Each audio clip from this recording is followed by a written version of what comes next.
کا عنوان ہے مرکزی اہل سنت کا پیغام قوم مسلم کے نام۔ پیارے بھائیوں، ہمیں شکری ہونے پر فخر ہے اور اللہ رب العزت کا احسان ہے کہ اس نے میں پیدا فرمایا۔ صحابہ، تابعین، تبع تابعین، ائمہ مجتہدین اور جملہ بزرگان دین رضوان اللہ تعالیٰ علیہم اجمعین کا وعدہ بنایا۔ ان کی محبت کا تقاضا ہے کہ ان پر اٹھنے والی انگلیوں کو کاٹ دیا جائے اور خود کو صحابہ اور بزرگان دین کی گستاخ جماعتوں سے دور رکھا جائے۔ جناب رسالت مآب صلی اللہ علیہ وسلم نے ارشاد فرمایا، اصحابی امانۃ لامتی فاذا ذهب اصحابی اتى امتی ما یوعدون، یعنی میرے صحابہ اکرام میری امت کے لیے امان ہے۔ جب صحابہ کی جماعت اس دار فانی سے کوچ کر جائے گی تو میری امت پر وہ آئے گا جس کا ان سے وعدہ ہے، یعنی جھوٹ کا غلبہ ہوگا، نتنے فرقے جنم لیں گے اور قوم مسلم پر کفار کا تسلط ہو جائے گا۔ حضور علیہ السلام کے فرمان کے بموجب آج جماعت اہل سنت کو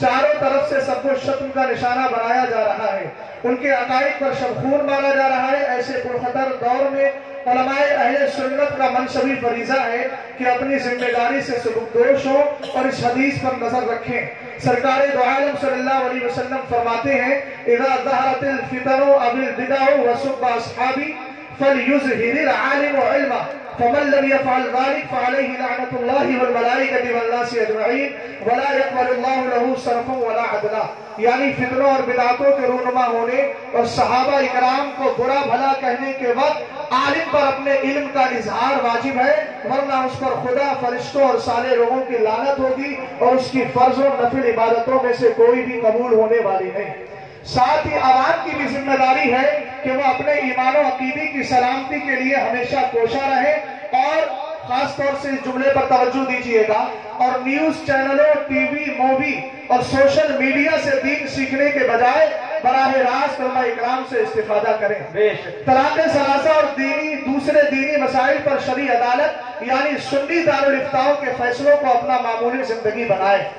دینی بھائیوں، ہم درمیانی امت ہے، اعتدال ہمارا وطیرہ ہے، بحمد اللہ تعالیٰ افراط و تفریط سے ہمارا دامن بالکل پاک ہے، نہ تو ہم حب اہل بیت میں صحابہ کے گستاخ اور نہ ہی بغض علی کے مرتکب العیاذ باللہ۔ ہمارے عقیدے کے اعتبار سے جملہ صحابہ اکرام کی تعظیم فرض ہے، ان کی گستاخی گمراہی اور تکفیر کفر ہے۔ سیدنا امیر معاویہ رضی اللہ تعالیٰ عنہ مومن کامل جلیل القدر صحابی اور فائز المرام ہے، ان پر طعن کرنے والا جہنم کا کتا ہے، جیسا کہ علامہ شہاب الدین خفاجی نسیم الریاض میں فرماتے ہیں، من یکون یطعن فی معاویہ فذاک کلب من کلاب الحاویہ، یعنی سیدنا امیر معاویہ رضی اللہ تعالیٰ عنہ پر زبان درازی کرنے والا جہنم کے کتوں میں سے ایک ہے۔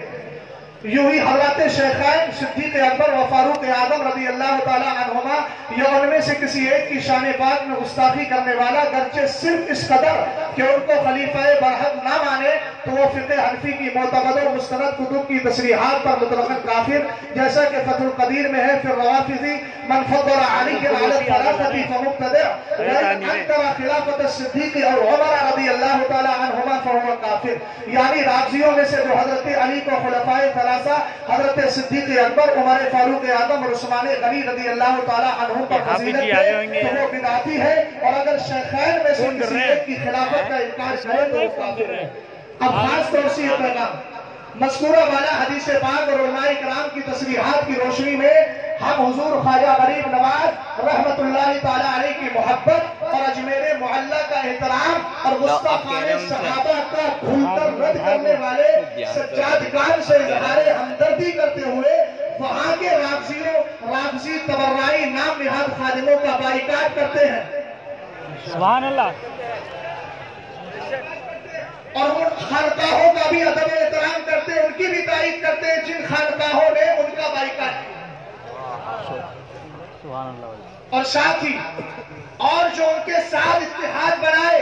اس کو بھی اپنے تینوں ایمان کا دشمن جانتے ہیں،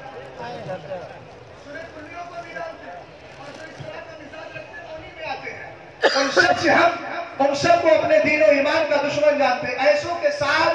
کھانا پینا اٹھنا بیٹھنا دکھ درد موت و حیات میں شریک ہونا